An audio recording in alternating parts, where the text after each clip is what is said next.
হৃদয়ে আছে আল্লাহর ভয়, তারা কবু পথ ভুলে যায় না। আল্লাহর প্রেম ছাড়া এই দুনিয়ায় কারো কাছে কোনো কিছু চায় না, ঠিক না? যাদের হৃদয়ে আছে আল্লাহর ভয়, তারা কবু পথ ভুলে যায় না। আল্লাহর প্রেম ছাড়া এই দুনিয়ায় কারো কাছে কোনো কিছু চায় না। রাতের আধারে যারা সেজদাতে রয়, দু চোখের শ্রুতে নদী যেন বয়।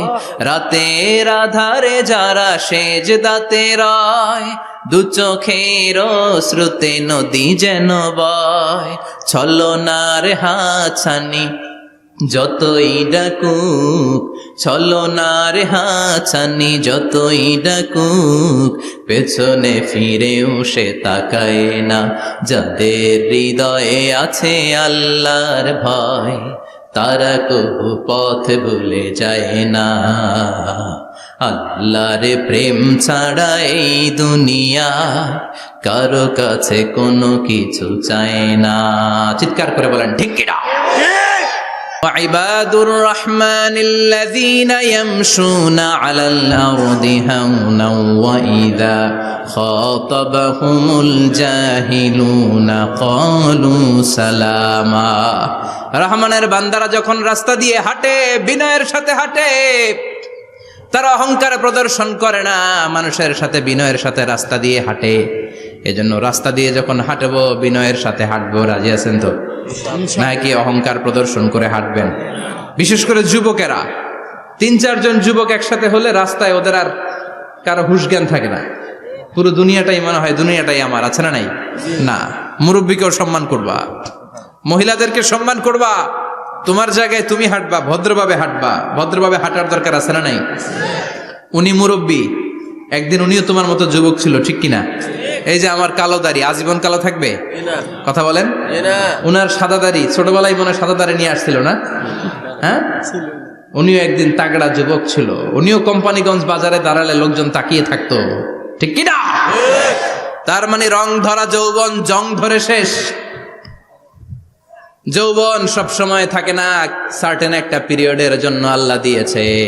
এজন্য যুবক ভাইরা, তোমাদের রক্ত গরম, তোমাদেরকে বিনয়ী হতে হবে বেশি, ঠিক কিনা? রাজি আছো তো সবাই? বিশ্বনবী বিনয়ের সাথে হাঁটতেন। ওয়াকানা ইয়াতাবাসসাম, সবসময় মুচকি হাসতেন। কি করতেন? মুচকি হাসেন তো আপনারা? হাসেন না?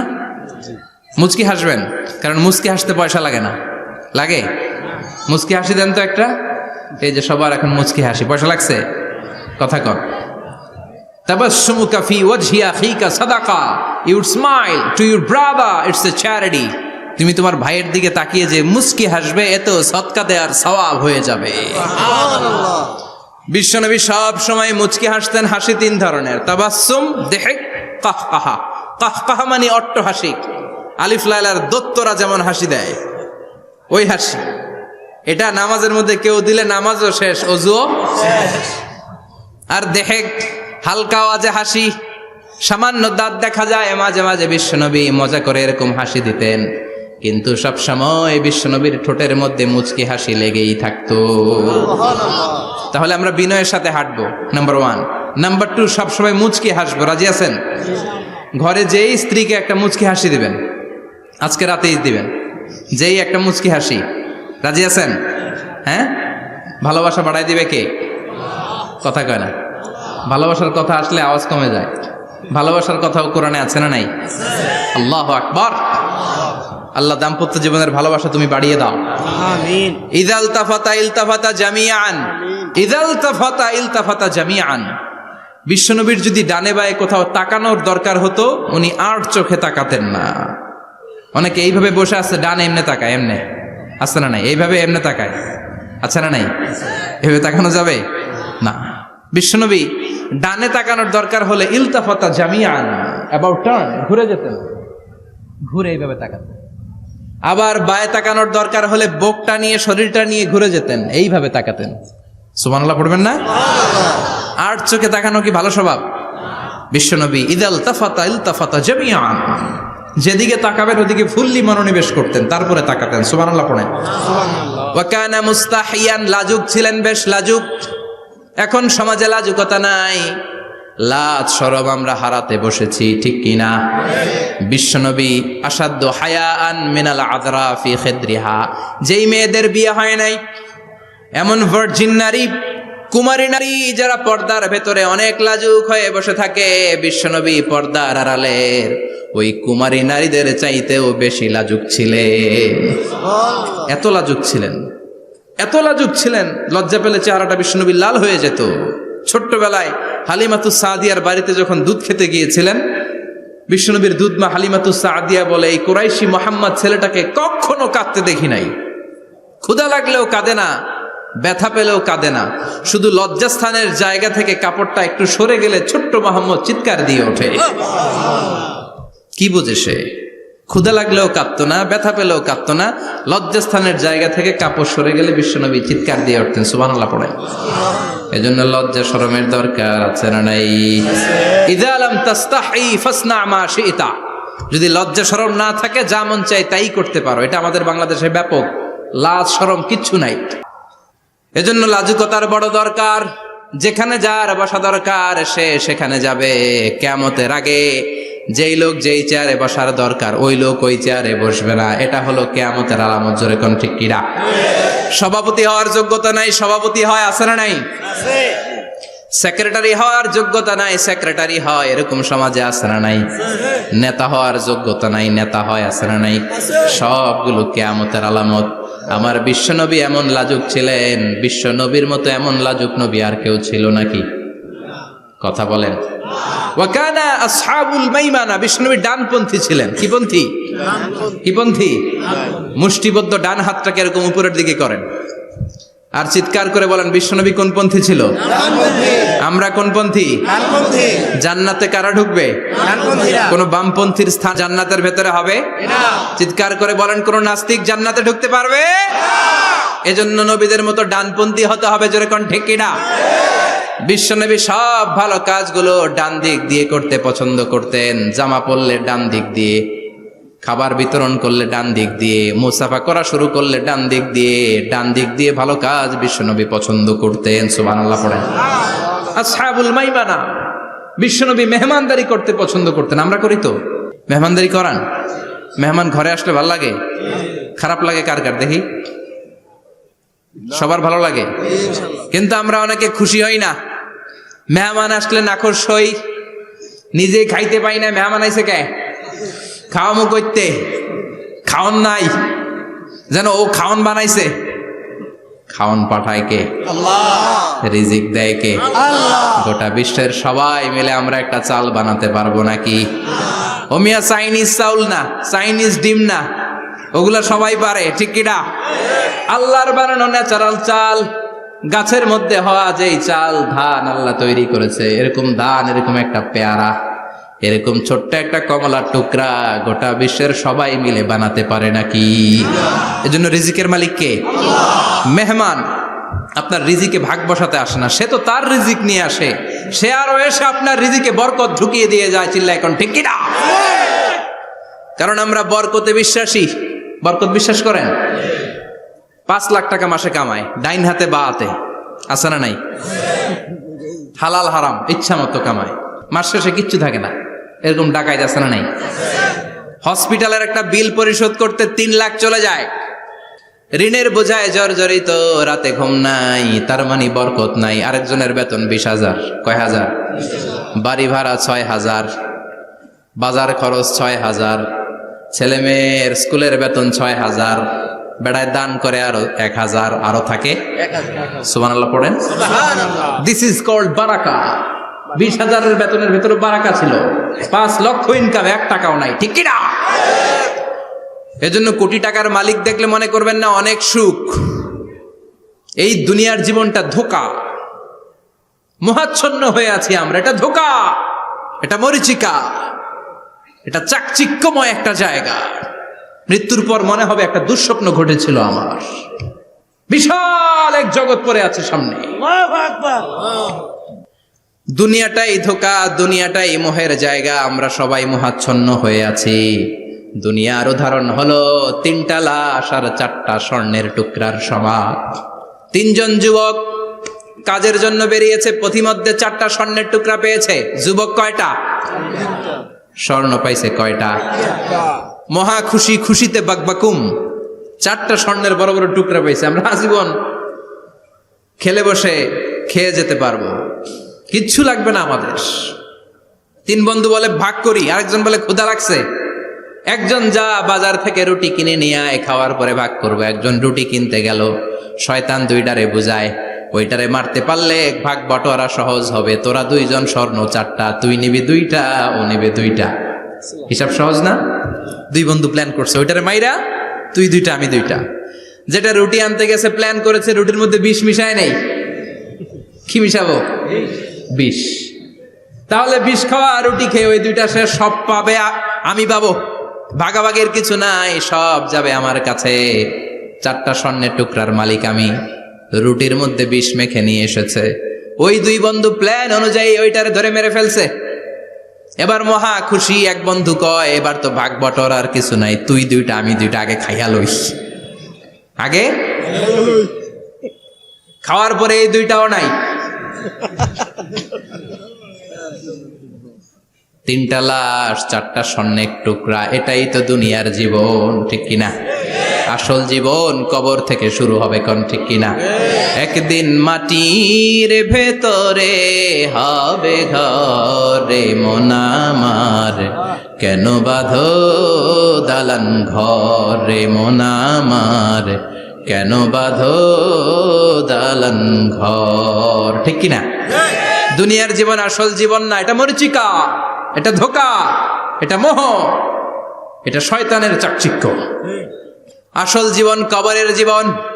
আসল জীবন সামনে পড়ে আছে, এজন্য বরকতে বিশ্বাস করি আমরা, ঠিক কিনা? ল্যান্ড ক্রুজার দাপিয়ে বেড়ায়, বড় বড় টাওয়ারের মালিক, অনেক সম্পদের মালিক। এটা দেখেই মনে করবেন না অনেক সুখে আছে, ঘরে যেয়ে দেখেন কোনো সুখ নাই, ঠিক কিনা? সাধারণত টাকা যার বেশি, দুঃখ তার বেশি। টাকা যার কম, সুখ তার বেশি। সুবহানাল্লাহ পড়েন। আল কানাআতু মিনাল ইসলাম। এজন্য আমার শ্রমিক ভাইয়েরা, আপনাদের এক পা জান্নাতে এমনি ঢুকে আছে। নামাজ পড়বেন, মা বাবার খেদমত করবেন, ইসলামের নিয়মগুলো মানবেন, 2য় পাটাও জান্নাতে ঢুকায় দিবে কে? আর যারা কোটি কোটি টাকার পাহাড় বানিয়েছে, ওদের হিসাবের ফিরিস্তিও অনেক বড়। বিশাল বাড়ির মালিক, ল্যান্ড ক্রুজার চালায়, সাবরোলেট চালায়, পোরশে, ফারারে, ল্যাম্বরগিনি চালায়, আছে না নাই? ঘরে সুখ নাই, রাতে ঘুম নাই, টেনশন আর টেনশন। 4টা ট্যাবলেট খেয়ে আধা ঘন্টা ঘুমাতে পারে না, এরকম ধনী আছে না নাই? সব ধনীরা আবার এক পাল্লায় মাইপেন না। মাথার ঘাম পায়ে ফেলে যেই ধনী ব্যবসায়ীরা বড় লোক হয়েছে, ওদের ঘরে ঠিকই শান্তি আছে। তার মানে টাকা যার বেশি, ওষুধ তার বেশি, কিচ্ছু খেতে পারে না। দেখবেন ধনীদের খাবারের ডায়েটে থাকে ভেজিটেবলস আইটেম, ঠিক কিনা? এমনি হজম হয় না, আবার ডাক্তারের কাছে গেলে বলে কিচ্ছু খাবেন না, খালি ঘাস খাবেন।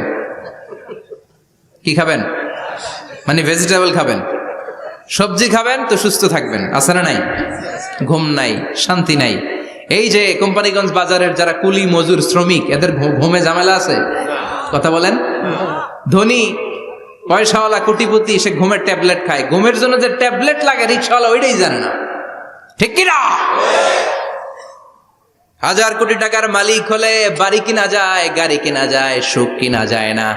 কোম্পানিগঞ্জ বাজারে সুখ বিক্রি হয় এমন দোকান আছে নাকি? কথা কন, একটাও নেই। কি করলেন আপনারা? সুখের দোকান দিতে পারলেন না? কি আজীব তামাশা। টাকা দিয়ে সুখ কিনা যায় না, গাড়ি কিনা যায়, বাড়ি কিনা যায়, কিন্তু সুখ নো ওয়ে, কেনা যায় না। টাকা হলে জাজিম কিনা যায়, বালিশ কিনা যায়, ঘুম কিনা যায় না। ঘুম কিনা যায়? ফার্মেসিতে ডাক্তারের কাছে যে যদি বলেন 2000 টাকার ঘুম দেন, দিবে?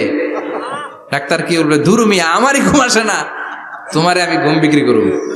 আচ্ছা না নাই? শ্রমিক ভাই, রিক্সাওয়ালাদের ঘুমের ঝামেলা নাই। যেখানে রাই তো ওইখানে, যেখানে রাই তো ওইখানেই কাই। ওর মাথা লাগতে দেরি বিছানায়, নাক ডাকতে দেরি হয়। ওর নাকের ডাকের আওয়াজে ট্রাকের ইঞ্জিনও ফেল, ঠিক কিনা? এজন্য আমরা বরকতে বিশ্বাসী। অল্প খাবো, অল্প পড়বো, অল্প জমাবো, অল্পের ভেতর বরকত দিয়েছে কে? এজন্য মেহমান আসলে বিশ্বনবী খুশি হতেন, আমরাও মেহমান আসলে খুশি হব। রাজি আছি না নাই? সবাই রাজি? মেহমানদারি করাবেন তো? এরপরে বিশ্বনবী ইনসাফ করতেন। কি করতেন? ইনসাফ করতেন। বিচার করার সময় বিশ্বনবী ইনসাফ করতেন। গোটা বিশ্বকে ইনসাফ শিখিয়েছেন বিশ্বনবী। আমাদের দেশেও তো ইনসাফ হয় না? হাইকোর্টে, সুপ্রিম কোর্টে, গ্রাম্য সালিশে আছে? আছে? আহা, আহকামুল হাকিমিনের দরবারে সবগুলো বিচার আবার বসবে। চিল্লায় বলেন ঠিক কিনা? ও মিয়া, দুনিয়াতে বিচারপতি বিচারের রায় দেয়, ওই বিচারপতিরও বিচার আছে না নাই? সবচেয়ে বড় বিচারপতির নাম কি? বিশ্বনবী ইনসাফ করে গোটা বিশ্বকে দেখিয়ে গেলেন কেমন করে বিচার করতে হয়। বিশ্বনবীর কাছে কখনো বিচার আসলে বিশ্বনবী দুই পক্ষের কথা শুনে রায় দিতেন। পড়েন সুবহানাল্লাহ। সব সময় দুই পক্ষের কথা শুনে রায়। এখন কি দুই পক্ষকে সমান প্রিভিলেজ দেয়া হয়? কথা বলেন। কারণ কোরআন দিয়ে বিচার হয় না। কোরআন দিয়ে বিচার হোক আমরা চাই কি চাই না? আমার সংসদ ভবনের ভেতরে কোরআনের আইন দিয়ে সংসদ ভবন কায়েম হোক আমরা চাই কি চাই না? সেনাবাহিনীর ভেতরে দরবার হলগুলোতে যখন আলোচনা বসে কোরআন মাঝখানে থাকবে। চিল্লায় বলেন ঠিক কিনা? দেশের সবগুলো ক্যান্টনমেন্টের ভেতরে কোরআন থাকার দরকার আছে না নাই? সবগুলো আদালতের ভেতরে কোরআন থাকার দরকার আছে না নাই? কোরআনের আইন অনুযায়ী আমার দেশের সব নিয়ম কানুন চলবে আমরা চাই কি চাই না? এই কোরআনের আইনের বিরুদ্ধে যদি কোনো আইন পাশ করা হয় আমরা ওই আইনের বিরুদ্ধে চিৎকার করে বলেন ঠিক কিনা? আমরা এই কোরআনের জন্য সব বাজি রাখতে রাজি আছি। আমরা জীবন বাজি রাখতে রাজি আছি।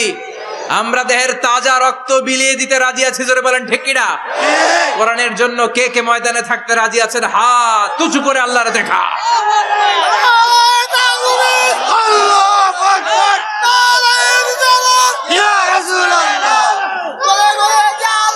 ইসলামের শত্রুরা হুঁশিয়ার সাবধান, ইসলামের শত্রুরা হুঁশিয়ার সাবধান। নারায়ে তাকবীর, আল্লাহু আকবার।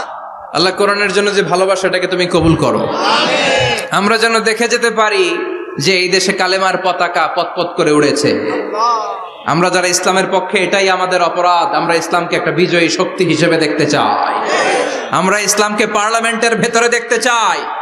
আমরা কালিমার পতাকা পতপত করে উঠছে এটা দেখে যেতে মরতে চাই। চিল্লায় বলেন ঠিক কিনা? বিশ্বনবী ইনসাফ শিখালেন। বিচার আসলে দুই পক্ষের কথা শুনতেন।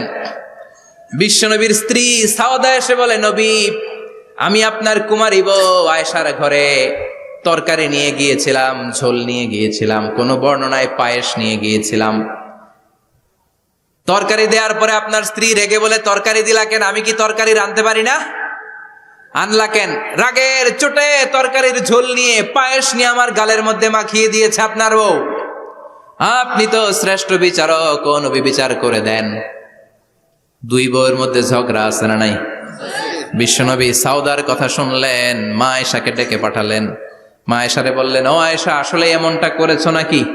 মা আয়েশা বলে, নবী, তখন আমার মেজাজটা বড্ড গরম ছিল, রাগের মাথায় ঝোল নিয়ে আমি সাউদার মুখে লাগিয়ে দিয়েছি। আসলে কাজটা ঠিক হয় নাই, আমারে ক্ষমা করেন।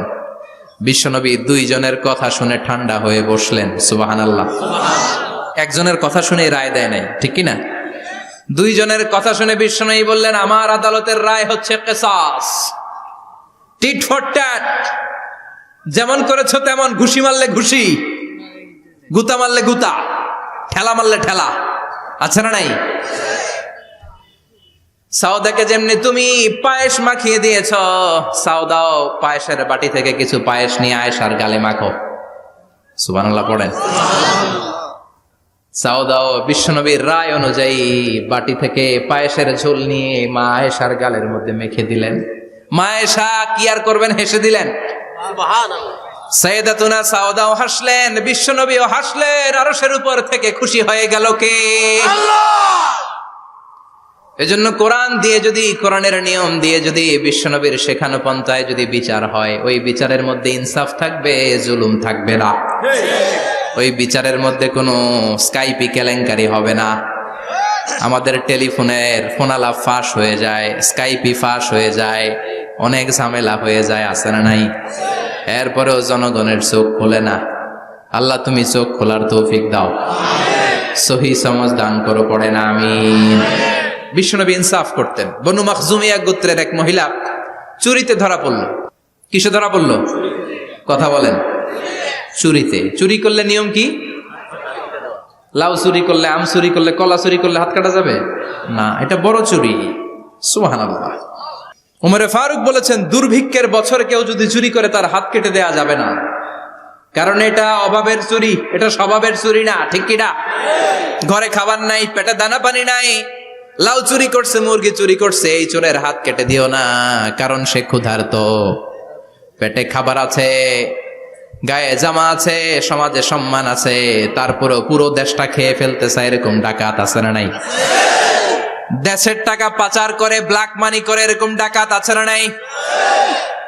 ঘুষ খেতে খেতে পেটটা এরকম হাতির মতো মোটা করেছে, এরকম ডাকাত আছে না নাই?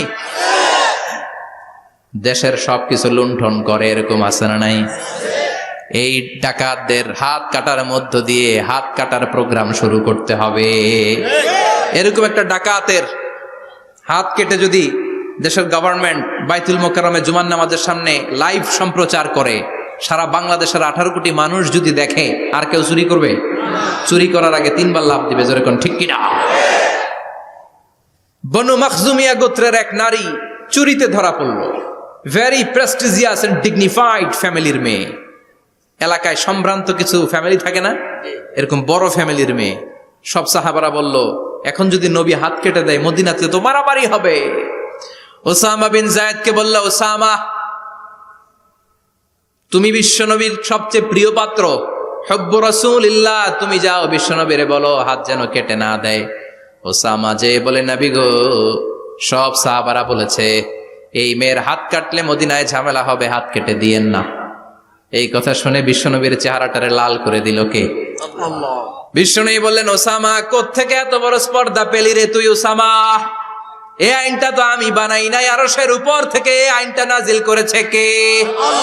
আস-সারিকু ওয়াস-সারিকাতু ফাকতাউ আইদিয়াহুমা জাযাআম বিমা কাসাবা নাকালাম মিনাল্লাহ ওয়াল্লাহু আজিজুন হাকীম। সুবহানাল্লাহ পড়েন। If anyone steal something very precious from the society, from house, the government should cut down his right hand. দামি কিছু চুরি করলে গভর্নমেন্ট কাটবে, আমরা কাটতে পারবো? এটা সরকারের কাজ, সরকার ডান হাত কেটে দিবে। ওসামা, এটা আল্লাহর আইন। কেমন করে আল্লাহর আইনে তুমি সুপারিশ করতে আসো? কোন বনু মাখজুমিয়া গোত্রের মেয়ে? ওই মেয়ে তো দূরের কথা, আমার কলিজার টুকরা ফাতেমাও যদি চুরি করে, আমি রামদানিয়ে ফাতেমার ডান হাতটা এক কোপ দিয়ে কেটে দিতে এক মুহূর্ত দেরি করব না রে ওসামা। জাস্টিস, ইনসাফ শিখে নাও। কেমন করে প্রতিষ্ঠা করেছে বিশ্বনবী, চিৎকার করে বলেন ঠিক কিনা? এগুলো হচ্ছে বিশ্বনবীর অভ্যাস, আচরণ। বিশ্বনবী ধীরস্থির ভাবে কথা বলতেন, তাড়াহুড়ো করতেন না। সাহাবারা বলতেন, বিশ্বনবী যখন কথা বলতেন প্রতিটা শব্দ আলাদা করা যেত, প্রতিটা অক্ষর আলাদা করা যেত। আল্লাহু আকবার। আবার জরুরি কোনো কথা যখন বিশ্বনবী বলতেন, ওইটাকে 3 বার বিশ্বনবী রিপিট করতেন। কয়বার? 3 বার। কারণ জরুরি। কারণ কি? যেন না ভুলে যায়, ভুল যেন না হয়, 3 বার বলতেন। বিশ্বনবী একবার তাকওয়া নিয়ে ওয়াজ করতেছিলেন, আর বলছিলেন তাকওয়া হা হুনা, হা হুনা, হা হুনা।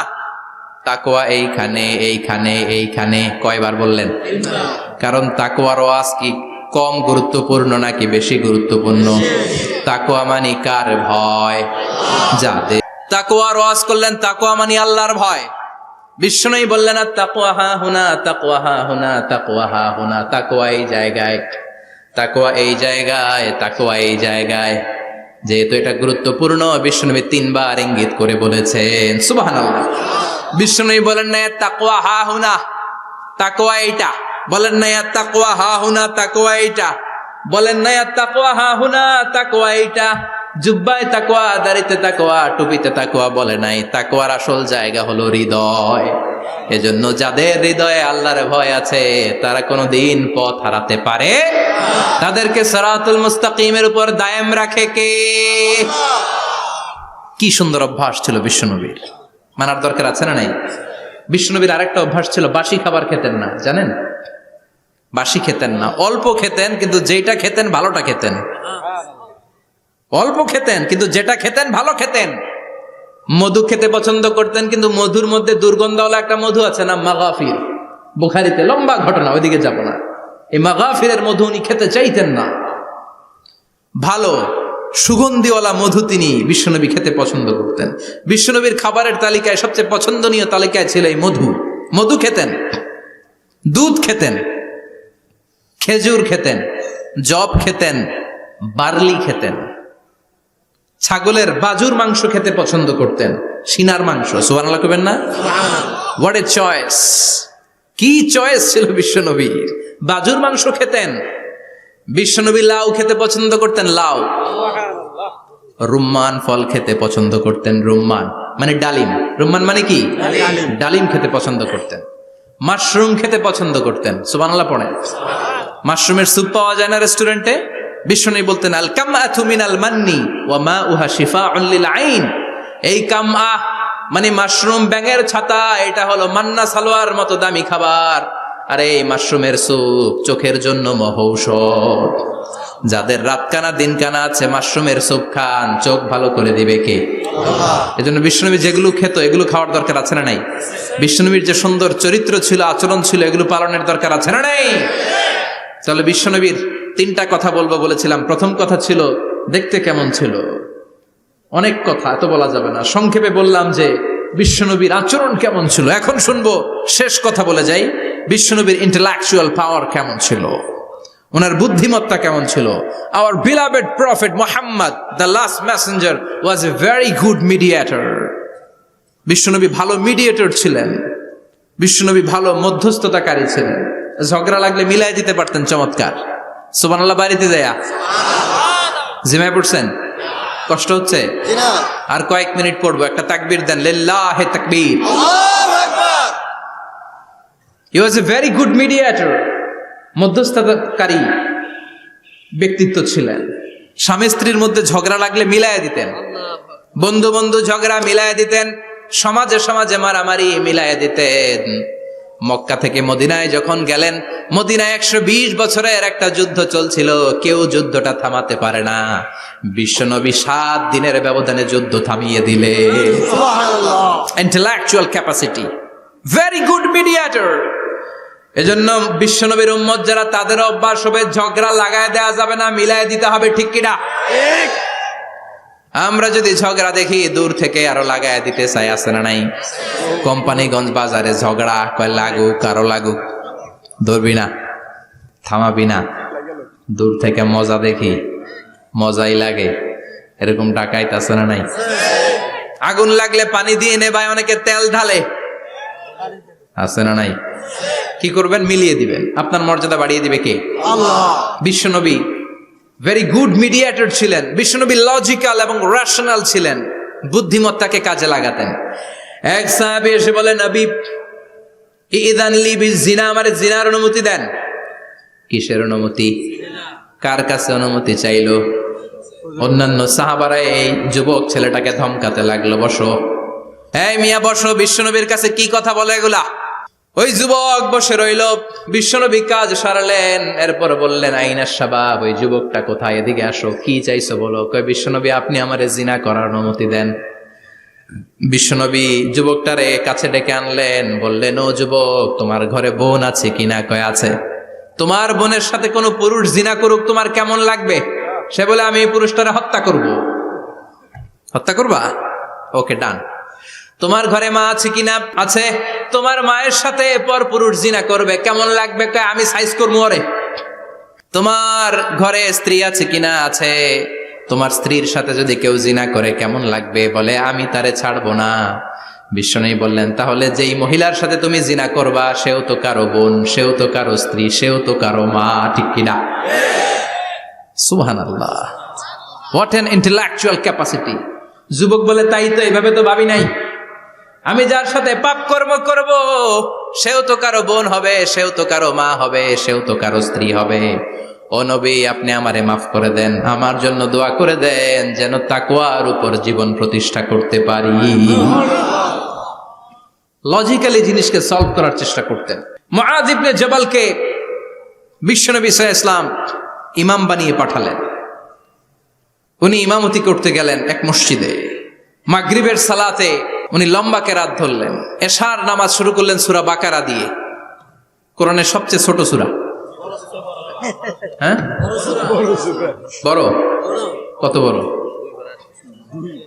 বিশাল বড়। এখন ওই এলাকার মুসল্লিরা ছিল কৃষক মুসল্লি। এক কৃষক মুসল্লি সাহাবী নামাজের পেছনে দাঁড়ালেন, দেখলেন বাকারা দিয়ে দৌড়ছে, কেরাত শেষ হয় না, আর দাঁড়িয়ে থাকতে পারে না, পায়ে ব্যথা করে, পিঠে ব্যথা করে। কিছুক্ষণ পর রেগে মেগে নামাজ ছেড়ে দিয়ে বারান্দায় নামাজ পড়ে বিশ্বনবীর কাছে বিচার দিতে গেলেন। যে বললেন, নবী এমন ইমাম পাঠাইছেন এশা পরে বাকারা দিয়া। বিশ্বনবীকে সর্বনাশ, মুআয তো ভেজাল লাগাই ফেলতেছে। ডেকে পাঠালেন, সহিহ বুখারীর বর্ণনা। বিশ্বনবী বললেন, মুআয, হোয়াট আর ইউ ডুইং দেয়ার? কি করছো তুমি সেখানে? আফাতানুন আনতা ইয়া মুআয? ও মুআয, তুমি কি ফিতনা বাজাও নাকি? তুমি কি ফিতনা ছড়াচ্ছ নাকি? খেটে খাওয়া মানুষ, কৃষক মানুষ, মাঝারি সাইজের কত সুন্দর সূরা আছে, ওয়াদ-দুহা ওয়াল-লাইলি ইযা সাজা, আল কারিআতু মাল কারিআ, আসনা নাই, আলহাকুমুত তাকাসুর, আসনা নাই। এগুলো দিয়ে না পড়ে বড় বড় সূরাতুল্লাহ কেন্দ্রে মুআয, আফাতানুন আনতা ইয়া মুআয, তোমারে কি আমি অ্যাপয়েন্টমেন্ট দিছি তুমি ফিতনা বাজাবা? খবরদার মুআয, ইয়াসসিরু ওয়ালা তুআসসিরু, ইসলামকে মানুষের কাছে সহজ করে উপস্থাপন করবা। বাশশিরু ওয়ালা তুনাফফিরু, ইসলামকে এমন ভাবে উপস্থাপন করবা না যে তোমার কথা শুনে মানুষ দিন থেকে ভেগে ভেগে যায়। তাহলে এই দায়ভার ইসলামের নয়, এই দায়ভার বর্তাবে তোমার কাঁধের উপর। চিৎকার করে বলেন ঠিক কিনা? আমাদের মধ্যে অনেকে ইসলামকে অনেক কঠিন করে ফেলে, মানুষকে আশার বাণী শোনায় না, কয় এমনি না পড়লে আপনার বাদ, আপনি বেদাত করছেন, আপনি শিরক করছেন, আপনার কিচ্ছু হবে না। যারে বলে কিচ্ছু হবে না, সে বলে আমার যেহেতু কিচ্ছু হবে না, তোর কথা শোনার আমার দরকার নাই। যে আমারে আশার বাণী শোনায় আমি তার কাছে যাই, ঠিক কিনা? এজন্য সহিহ ইসলাম আপনি প্রচার করবেন, but your approach should be very flexible. 100 বছর যেটা চালু আছে আপনি একদিনই উঠিয়ে দিতে পারবেন? It's not a logical approach. বিশ্বনবীর অ্যাপ্রোচ, বিশ্বনবীর রেশনাল ক্যাপাসিটি এমনটা ছিল না। সহজভাবে বুঝাবেন। আদ-দীনু ইউসরুন লা উসরা ফি, দিনটা হলো সহজ, দিনের মধ্যে কাঠিন্যতা নাই। সুবহানাল্লাহ, কি ক্যাপাসিটি! আমি যেমনি আপনাদেরকে নিয়ে বসে ওয়াজ করতেছি, বিশ্বনবী ওয়াজ করতেন, তবে সংক্ষিপ্ত ওয়াজ। আমরা আধা ঘন্টা করে যদি রাখতে চাই, হুজুর আরো আধা ঘন্টা করেন। তো আরো আধ ঘন্টা করে যদি শেষ করতে চাই, হুজুর আর 10 মিনিট করেন। হুজুর ওয়াজ অনেক টেস্ট লাগে, হুজুর নামাজ টেস্ট লাগে না। আচ্ছা না নাই? ওয়াজ ভাল লাগে, নামাজ ভাল লাগে না, কিন্তু বিশ্বনবীর ওয়াজ ছিল সংক্ষিপ্ত। আর বিশ্বনবী বলতেন, one of the minor sign before the day of judgement, your lecture will be longer, your সালাত উইল বি শর্টার। কিয়ামতের আগে তোমাদের লেকচার, ইসলামী লেকচার লম্বা হবে, নামাজ হয়ে যাবে সংক্ষিপ্ত। এই আলামত সমাজে আছে না নাই? বিশ্বনবী সংক্ষিপ্ত কথা বলতেন, আর ওনার বুদ্ধিবৃত্তিক ক্যাপাসিটি কাজে লাগিয়ে তিনি বুঝাতেন। হাত দিয়ে ইঙ্গিত করতেন, আঙ্গুলের বিভিন্ন ব্যবহার সমাজে আছে না নাই? এরকম করলে এটারা লাইক বলে না, এরকম করলে বলে ডিসলাইক। আবার ক্রিকেটে এরকম করলে কয় ছক্কা, আবার একটা উড়াইলে কয় তুই যা। একটা মানে কি? আবার বিজয় দেখায় কেমনে? কথা কন, ভিক্টরি। আছে না নাই? বিশ্বনবীও এটাকে মডার্ন টিচিং মেথোডোলজি বলে। আধুনিক শিক্ষা পদ্ধতিতে এখন দেখবেন যে আগে ব্ল্যাক বোর্ডে লিখতো, এখন হোয়াইট বোর্ডে লিখে মার্কার দিয়ে। আগে বই থেকে বুঝাতো, এখন ভিজুয়ালাইজ করে, ভিডিও দেখিয়ে শেখানো হয়, ঠিক কিনা? বিশ্বনবী এটা করতেন। বিশ্বনবী একবার কিয়ামতের ওয়াজ করছেন, 2টা আঙ্গুলকে এরকম করে বললেন, আনা বুইসতু আনা ওয়াসসাআতু কাহাতাইন, এই 2টা আঙ্গুল যেমনি কাছাকাছি, আমি এবং কিয়ামত এরকম কাছাকাছি নাজিল হয়েছি। আমি এবং কিয়ামত এরকম কাছাকাছি। বুইসতু আনা ওয়াসসাআতু কাহাতাইন। আবার বলতেন, আনা ওয়া কাফিলুল ইয়াতীমি কাহাতাইন, আমি এবং ইয়াতীমের রক্ষণাবেক্ষণকারী এই 2জন জান্নাতের এরকম কাছাকাছি থাকবো। কোন সুবহানাল্লাহ। এরকম আঙ্গুল দিয়ে বিশ্বনবী বুঝাতে চাইতেন। আবার মাটির মধ্যে খেজুর গাছের ডালা দিয়ে লম্বা একটা দাগ টানলেন, ডানে বায়ে অনেকগুলো দাগ টানলেন। সাহাবারা বললেন এটা কি? বিশ্বনবী বললেন এই যে দাগটা দেখলা, এই দাগটার নাম হলো সিরাতুল মুস্তাকিম। চিল্লায় বলেন এই দাগটার নাম কি? সিরাতুল মুস্তাকিম। আর ডানে বায়ে ছোট ছোট যে দাগগুলো দিলাম এগুলো হলো সুবুলুশ শয়তান, শয়তানের রাস্তা। সিরাতুল মুস্তাকিমে উঠলে শয়তানের রাস্তা থেকে অনেক হাতছানি আছে না নাই? ডানে বায়ে তাকানো যাবে না। সিরাতুল মুস্তাকিমে যে তুমি উঠেছ, চলতে থাকে বা চলা শুরু হলো দুনিয়াতে, শেষ হয়ে যাবে জান্নাতে। সুবহানাল্লাহ।